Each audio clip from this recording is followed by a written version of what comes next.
Hello मेरे प्यारे student, आप सब कैसे हो। आशा है कि आप सब स्वस्थ हुए, मस्त हुए। तो चलिए आज हम कक्षा 10 का गणित सीखेंगे।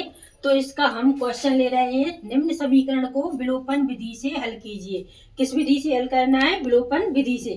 तो चलिए हम शुरुआत करते हैं। तो हमारा सवाल दिया हुआ है। तो सबसे पहले हमें क्या करना पड़ता है? हल। तो ये मेन इम्पोर्टेंट है, आपको हल पहले आप अवश्य लिखना है। तो चलिए हम सवाल उतार लेते हैं। 3x प्लस 4y बराबर 10, 2x माइनस 2y बराबर 2। तो ये हमारा समीकरण उतर गया। पूछा क्या है? विलोपन विधि से। तो हम यहाँ लिख देंगे किस विधि से कर रहे हैं अपन प्रश्न को सॉल्व। विलोपन विधि से। क्लियर? इतना आप लोगों को अच्छे समझ में आ गया होगा।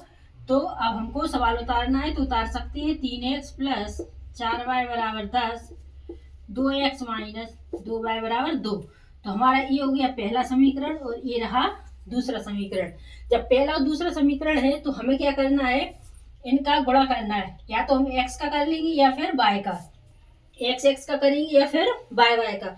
तो ये हम लेते हैं x का गुणा कर लेते हैं, ठीक है। तो दूसरे समीकरण में पहले समीकरण का, पहले में दूसरे का जाएगा। तो पहले में जाएगा दूसरे का यानी 2 का, और पहले का जाएगा दूसरे में तो 3 का। 2 और 3 का हमने गुणा ले लिया है, करना है, ठीक है। 2 का 3 में करेंगे तो 2 तिया 6, 2 का करेंगे 4 में, 4 दूनी 8y बराबर 2 का करेंगे 10 में तो 20। इसी प्रकार 3 का करेंगे 2 में तो 6x, माइनस है तो माइनस 3 का करेंगे 2 में तो 3 दूनी 6, फिर 3 का 2 में तो 3 दूनी 6। अब हमें इनके चिन्हों को बदलना है। तो देखिए ए प्लस प्लस की संख्या है तो माइनस की, ए प्लस माइनस तो प्लस की, ए प्लस प्लस की है तो माइनस की। देखिए दोनों एक सी संख्या है, प्लस माइनस आपस में कट जाते हैं तो ये कट गई। अभी ये प्लस की और ये प्लस की तो दोनों ऐड हो जाएंगे। तो 8 और 6 कितने हो गए? 14y, ठीक है, बराबर। ये प्लस की ये माइनस की तो प्लस माइनस माइनस हो जाता। तो 20 में से 6 गए, कितने बचे? 14। इतनी आई होप यू कि आपको ये इतना क्वेश्चन समझ में आ गया होगा। अब हम y बराबर 14/14 करेंगे। 14 से 14 कट जाएंगे तो y बराबर 1। तो y का मान क्या निकला? 1। अब क्या करना है कि y का मान समीकरण किस में रखते हैं? 1 में रख देते हैं। तो y का मान समीकरण 1 में रखने पर, जब 1 में रखेंगे तो हम समीकरण नंबर 1 लिख लेंगे। 3x प्लस 4y बराबर 10। ये हो गया। अब हमें y की जगह केवल 1 रखना है। जो y का मान निकला है ना 1, वो रखना है। तो 3x प्लस 4 गुणित y बराबर 1 बराबर 10। तो 3x प्लस 4 का 1 में गुणा करेंगे 4 बराबर 10। आप क्या करेंगे? 3x बराबर 10। अब 4 को हमें पक्षांतर करना है।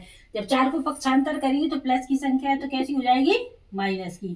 तो 3x बराबर 10 में से 4 गए 6। तो x बराबर 6/, कितने हो जाएंगे? 3। 3 से 6 काट दो, 3 दूनी 6। तो x बराबर कितना आ गया? 2। तो x का मान 2 निकला और y बराबर 1। तो हमें किस विधि द्वारा करना था? विलोपन विधि से। तो ये विलोपन विधि से सॉल्व हो चुका है। तो x बराबर 2, y बराबर 1।